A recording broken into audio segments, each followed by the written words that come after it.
Today is time for my review of the MacBook Pro for 2021 with the M1 Pro chip. I've used this machine now for about 1.5 weeks since I got it on release date, and it's finally time to make my full review of it. As you know, a lot of reviewers has been praising this device from bottom to top, and I'm also here to praise it, but also raise quite a few issues that I think make this not a perfect machine. The configuration I have is the base model, which is the M1 Pro with 8 CPU cores and 14 GPU cores. This is with 16GB RAM and 512GB SSD. This model comes in at 2,400 euros here in Sweden and about $2,000 if you buy it in the US. The way I have used this laptop is both in my office with my triple monitor setup and keyboard and mouse that I have when I'm here at my desk. I've also used it while I've been traveling between Stockholm and Gothenburg as a laptop on the train, and then I've been using it in my mobile setup that I have in my house in Stockholm.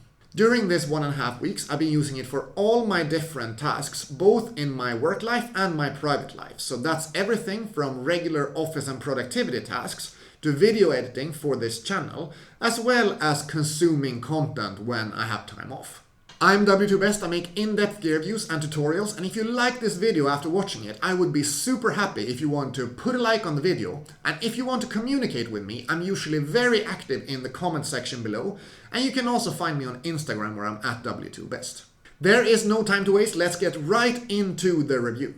Let's first have a look at the build quality when looking at the laptop from the outside. It is a pretty chunky package. It weighs quite a bit more than similar PC laptops in the 14-inch form factor, but it gives off a very sturdy feeling when you lift it. This all-metal chassis really has a high quality feel to it, and it's actually not picking up fingerprints at all when you are touching it on the outside here, which is something that I think is a very big positive. The only part that is prone to getting some fingerprints is the logo part right there, but that's not a very big thing. In the bottom you have these relatively big rubber feet that are doing a good job in lifting up the laptop from the ground, and you have these air vents on the side, which is something that I'm not a big fan of because they are a little bit sharp. And I think this computer is doing an amazing job at keeping itself cool. However, I don't like that it's doing it partly with these side air vents that is a little bit sharp. The bottom lid sits really flush with the rest of the chassis. So this is a very high quality feeling laptop, which is the only thing that would be okay since it is such an expensive machine. Let's see if the laptop can be easily opened with one hand. That is really no problem at all. When we open it up here, we can immediately see that there is no auto login, so there is no Face ID or similar that would just log me into macOS right away. However, there is a fingerprint reader, so there's Touch ID. I've been a little bit annoyed before with fingerprint readers in Windows machines because they are a little bit sluggish and it kind of makes it a little bit less of a fluid experience to log into the OS. As you can see there, this is so fast that you barely even notice that it's happening. So it's really nice to see the fingerprint reader is that fast. When we are at the inside here, you can see that the keyboard has this black background to it. This is something that I'm not a huge fan of, but it seems to be a very personal opinion thing, whether you like it or not.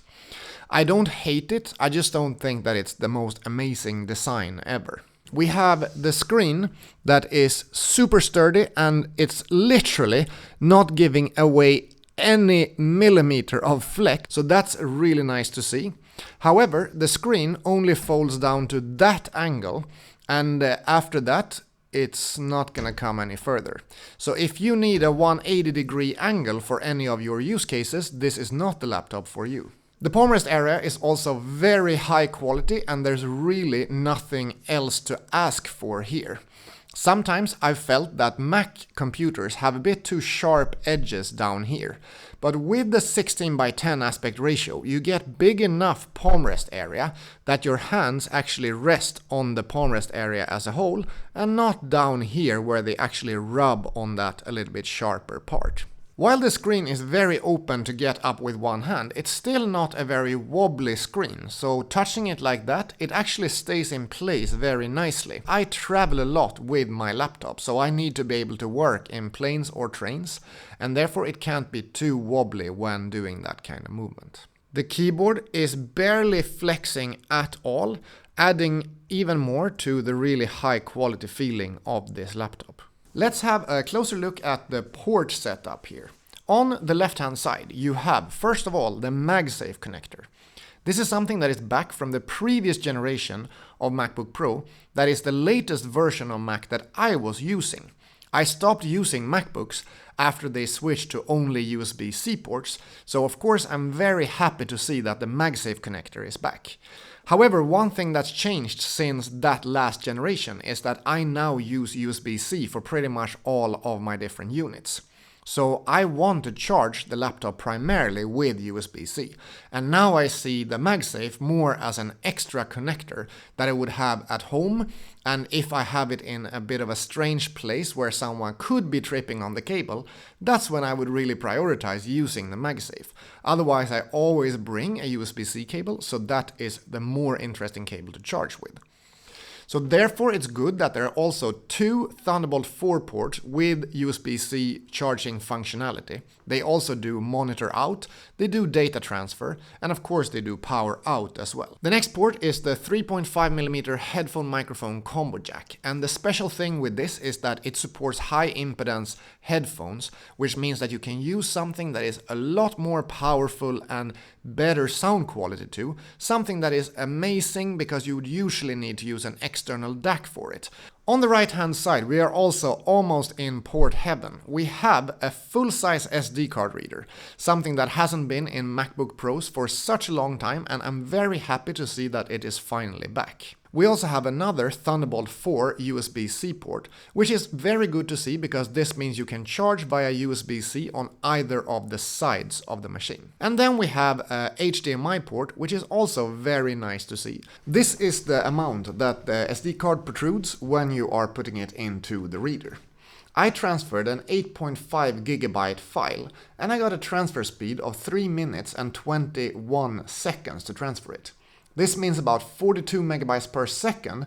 I get about double the read speed with my IdeaPad 5 Pro with the same SD card. So this is a little bit weird why it is giving me this kind of slow transfer speeds. And when I start the transfer, it says that it's gonna be less than a minute, although in the end it takes 3.5 minutes almost. One of the primary use cases for me when doing my work is my mobile setup. And sometimes I'm using it like this with a dual monitor, and sometimes I'm using it with a triple monitor. This dual monitor setup has worked incredibly well with the MacBook Pro, and I really dig the way that I'm able to have these two incredibly bright and colorful monitors with a very mobile setup. However, the most common setup I am using when I'm working is this office setup. And this is not really working the way it is supposed to. Basically, when I plug in, what happens is I get the power from the monitor to the laptop. So that's a check, that works the way it should. I get monitor signal from the laptop into the first primary monitor here. So that's also a check. But the most annoying thing is that macOS does not support daisy chaining. There is really no way to get daisy chaining to work on a macOS computer. This means that anything happening on this monitor will also be happening on this monitor, as long as I am on a one cable setup here. That's why I have an extremely messy cable setup right behind, because here is an HDMI cable that I can plug in on the other side here. This is currently quite a temporary setup, I have to say.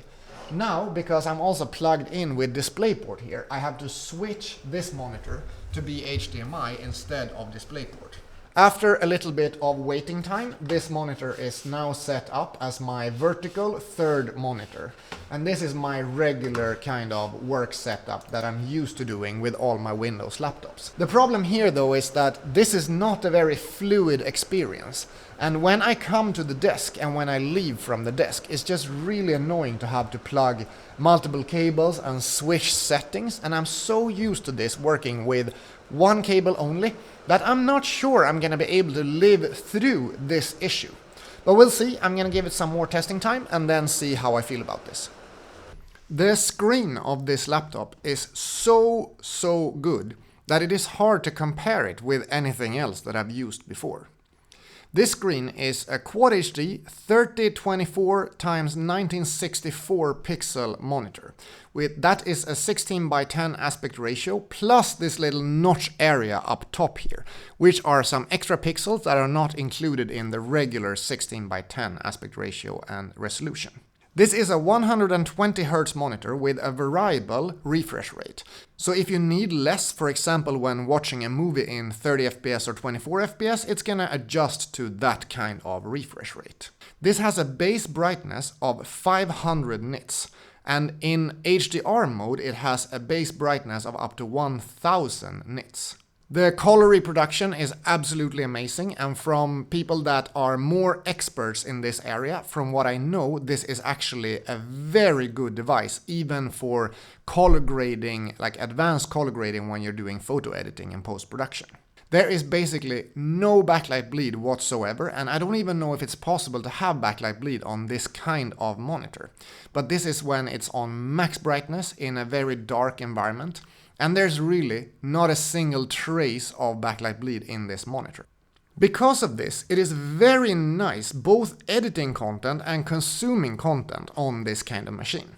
And I really think that it's easy to even get stuck by the machine because the screen is such a joy to use.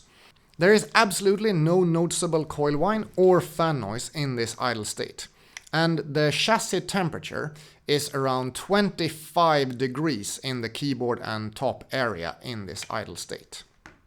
The laptop weighs in at 1,598 grams. Together with the included MagSafe power cable and the included 67 watt power brick, it weighs in at 1,883 grams. While this is a little bit heavier than comparable 14-inch devices, I still think that this is a decent weight for a 14-inch device like this one, especially with the kind of power that it boasts. Let's talk a bit more about the battery life, because I feel like this is one of the parts where this laptop truly shines, and one of the reasons why this might turn into my main computer for all my different use cases moving forward.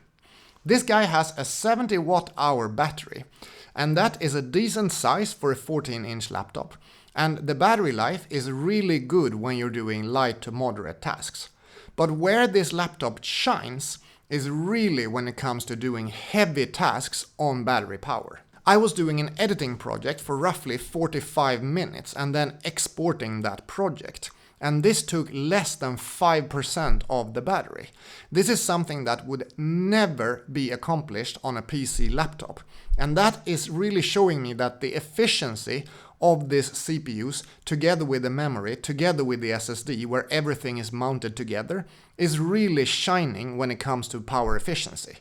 Also, the laptop completed those tasks without making a single bit of fan noise or heating up at any point. That is something that I've never really experienced before with any laptop, so that is a very, very big plus for me. And the fact that I can be reliant on this battery power even when I'm doing editing and not have to be plugged in at all times really makes it a versatile unit to use in many different cases, especially when on the road. I haven't done any big power tests yet, but I think that the 11-hour claim is pretty true at mixed use. The speakers is another part where the laptop is absolutely magnificent. And it is also so much better than any other laptop I've used in the past several years that I don't really know what to compare or how to describe it. The best thing I can say is that I would normally bring along a small JBL speaker, but with this kind of speaker setup, with the several speakers front facing here, they have enough volume and enough bass to actually fill up a relatively big room. This is the 14-inch with the M1 Pro CPU that I decided to finally get a bit of a try with macOS that I haven't used for the past 4 or 5 years. I'm W2Best, I make in-depth reviews and tutorials, and if you like this video, it would be super awesome if you want to put a like on the video, and if you want to communicate with me, you can do so in the comment section below, or on Instagram where I'm also at W2Best.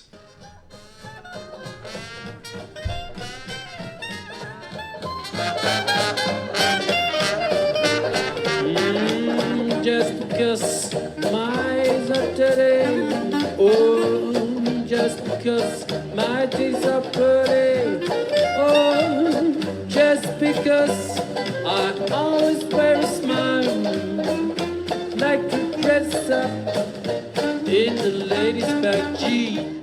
The trackpad is another interesting area. Basically, I've heard so many good things about the Mac trackpads that I've been super keen to try one out to see if they are as good as people say. And I can really confirm that these are amazing trackpads. It's a large size, but it's not too large, I believe. You can still rest your hands on the sides and comfortably type on the keyboard. However, this is such a responsive trackpad, both for regular tracking, but also for gestures, for example when switching between the different desktops. And this is something that I think makes me a lot more willing to use the trackpad, which normally I would have to use an external mouse because that is so much more fluid compared to trackpad use. This trackpad also comes with a force touch feature, so you have this first click and then you can click one more step down. This is something that I'm not really used to yet. It's my first time I'm using force touch. I'm gonna have to get some more use time into the force touch of the trackpad to see if I actually like this or if I find it annoying. I turned on the tapping feature so that I don't have to click all the way down, and then I can also double tap to use the right click or control click. The best thing with the keyboard is that the layout is really good. So there's nothing strange going on with the layout, and that makes it very easy to type up to a decent speed. I also really enjoy that this has some keyboard backlight that you can adjust in very tiny steps here in the control center. Sometimes I feel like backlight in keyboards are too much. I just want a tiny bit of it because I normally don't look at the keyboard when I'm typing. So I like the fact that you can turn this down quite a lot. It doesn't get awfully bright when you turn it up to the maximum. So if you like really bright keyboard backlight, this is probably not the best keyboard for you. But I truly enjoyed this keyboard backlight feature. The main thing I'm not a fan of with the keyboard is the very short travel distance that the keys have. I'm used to using Lenovo keyboards and they have quite a lot more travel distance to them. I just think it makes it easier to type when you have more travel in each keystroke. This is a typing test so you can hear how the keyboard sounds.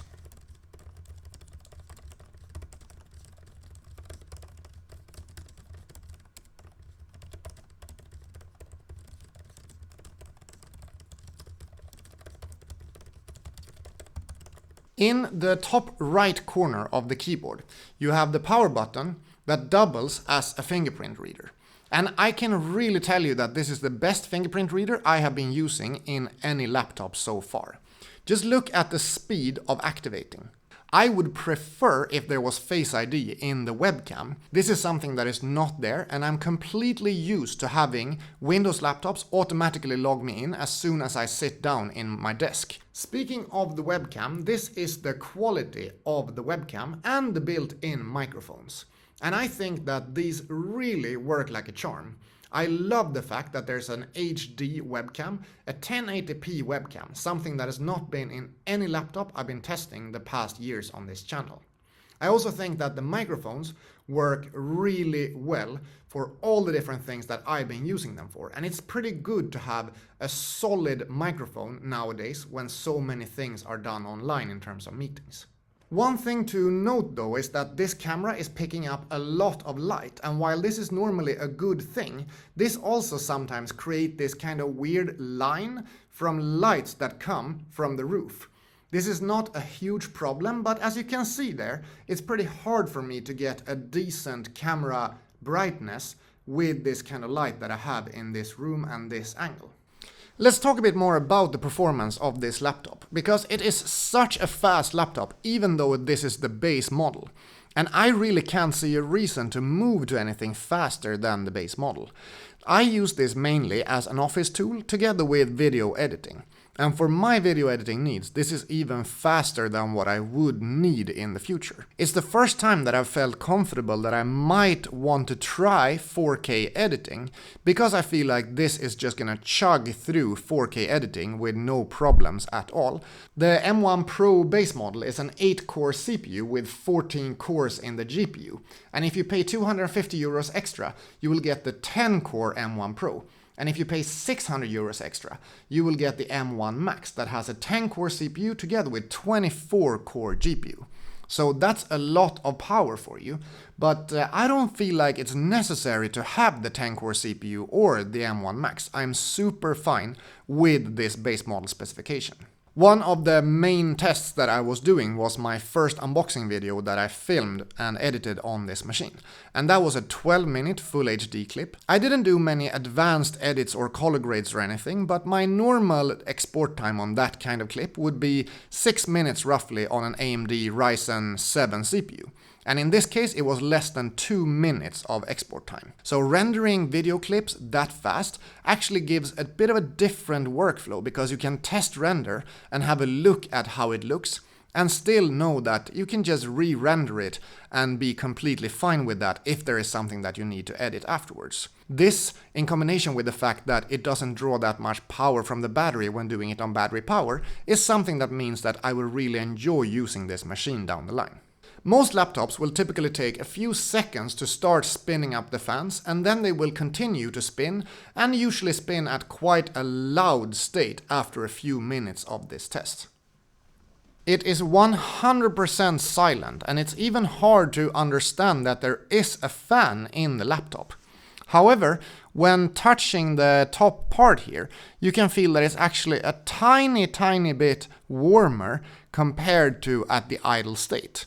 So let's see what temps we have. We are at 35 degrees on the hottest part here. Actually 36.5 degrees now. So we're racing a little bit, but we are still far from hot to the touch. With just a few seconds left of the test, the laptop has still not spun up the fans a single time. And the surface temperature at the hottest point is now at 38-39 degrees. So it has been heating up quite a bit. There is a bit of hot air coming up here from the inside of the laptop, and there is a little bit of hot air coming out from the vents on the sides as well, but it is very minor and without any kind of noise. The laptop scores in at 9,462 points. On battery power with a few browser windows and some other apps open.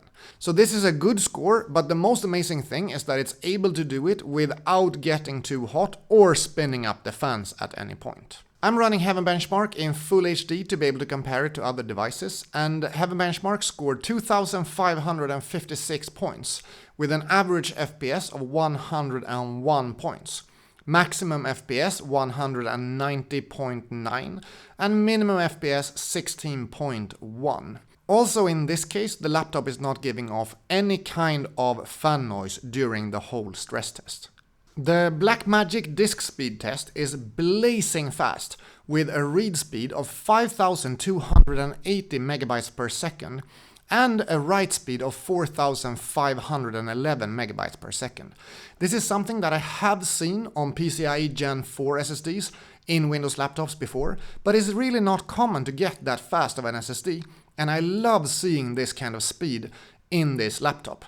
This is something that helps a lot, for example, when you're video editing, to be able to get as good read and write speeds as possible of video content. The RAM is specified to be at 200 gigabytes per second transfer speed. I haven't been able to see that many more specifications of the RAM, so I can't talk too much about it. The Novabench score is 2,451.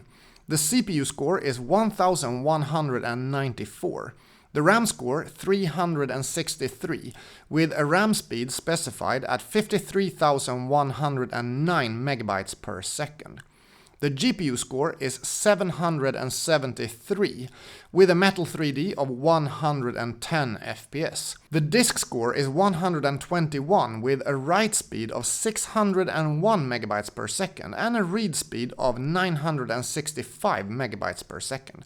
That's considerably lower than the Blackmagic test I was just doing before, and I don't know why that difference is, but this is the way Novabench specifies it. So what are my concluding thoughts on the Mac M1 Pro? I think this has been an amazing laptop to use. I really enjoy using a laptop that has this level of performance, but is able to have the performance also on battery power and not consuming that much battery power. And this is the main reason why it's actually a very good contender to become my favorite device and my main device for most of my tasks that I'm doing in daily life. I usually talk a lot about price to weight to performance ratio, and this guy is a little bit weaker in that regards. It is really expensive. It is a bit more heavy compared to other 14-inch devices, but the performance is downright amazing. Still, that is a little bit harder to recommend because it is heavier and it is a lot more pricey.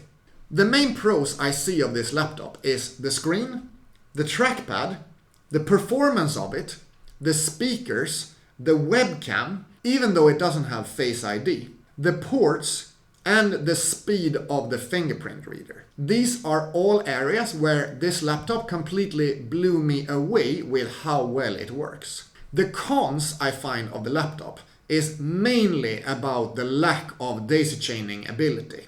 This is one of my main features in my everyday work life, and being able to plug in one cable is such a big part of my regular workflow. So not being able to do that is a big thing for me personally. If you don't work with double monitor setups, maybe that's not a thing at all for you. The next con I find is the speed of the SD card reader. Maybe this is because of the speed of my card, but with my PC laptops I see twice the transfer speeds. So I'm not a big fan of this SD card reader right now. The next thing I find is a big con is the lack of Face ID. Basically, I've used so many Lenovo devices and I've gotten really used to them having Windows Hello with the infrared camera. And that is such a nice feature. When you sit down by your desk, it just automatically logs you in. And this motion of reaching for the fingerprint reader is something that I'm completely not used to doing from the past 2 years. So I would love for this to have Face ID, and I really hope that's something they put into it in the future. The next con I find is that this keyboard is far from perfect. It is very low travel distance, and it also picks up fingerprints that it becomes pretty smudgy at normal use. My accessories have been working half good together with this machine. For example, my wireless mouse, the M720, the side scroll was not working at all. And that's a mouse that is supposed to work well with Mac. So the compatibility, I'm used to everything just working right away, and it doesn't seem to work right away in this case. And it's something that is just a bit annoying for me. It is a completely non-upgradable machine, which is something that you really have to take into account. This is a very expensive laptop, and this is the cheapest version. If you want to upgrade it to a more powerful one, you're gonna be at a much higher price level. I personally can't see myself paying more than 2,400 euros for a laptop like I did here. And I think the power in this is way more than I would actually need. So I'm happy with the performance, but I feel like it would be nice if it was possible to upgrade the SSD down the line, which it is totally not. And speaking of that, of course the price level is the next thing that is a bit of a con here. You really pay a premium even for this base model, and I have a bit of a hard time justifying that amount of price level when I see what I can get in the Windows department for the same kind of money. The last con I have to mention still is how the notch is working, because I still feel like the notch could house a Face ID technology, and when it's not, I feel like the only thing that is there is this 1080p webcam. This should have been possible to fit in the bezel, and it wouldn't have to have this notch going down. That felt like I was mentioning a lot of different cons, but basically the good things about this laptop are so good that they completely outweigh the cons in my book. The only thing I have a proper problem with is the lack of daisy chaining and therefore being able to use my one cable setup. All the other ones I can probably live with because it's such a powerhouse in a very compact form factor and weight. But is it worth the $2,400 price tag, and what would you get otherwise? I honestly feel like a lot of people that might be looking at this device don't need this kind of device. They don't need the amount of power that is in the M1 Pro or the M1 Max. If you're looking at a Mac laptop and you don't need multiple monitors, I think that the regular M1 MacBook Pro or MacBook Air are really powerful enough for almost every use case. You can definitely look at those, and that will give you a base price of half compared to this device. If you don't mind having a Windows laptop, I think that the Lenovo Yoga Slim 7 Pro, for example with the AMD 5900HX and the Lenovo Yoga Slim 7 Pro that comes out with OLED display right now, those are both very interesting devices. They have less battery life than this guy has, but if battery life is not your main priority, I would look at one of those two models. I'm going to spend a little bit more time with this device and see if it will become my new primary device and therefore replacing my Yoga Slim 7 Pro as my work laptop that has been my work laptop for the last 6 months. What do you think? Would you get the MacBook Pro with M1 Pro CPU for 2021, even though it is such an expensive laptop? And do you have any other questions about this machine? Feel free to ask them down in the comments below, and then I will see you in the next video. Have a nice day. Bye bye.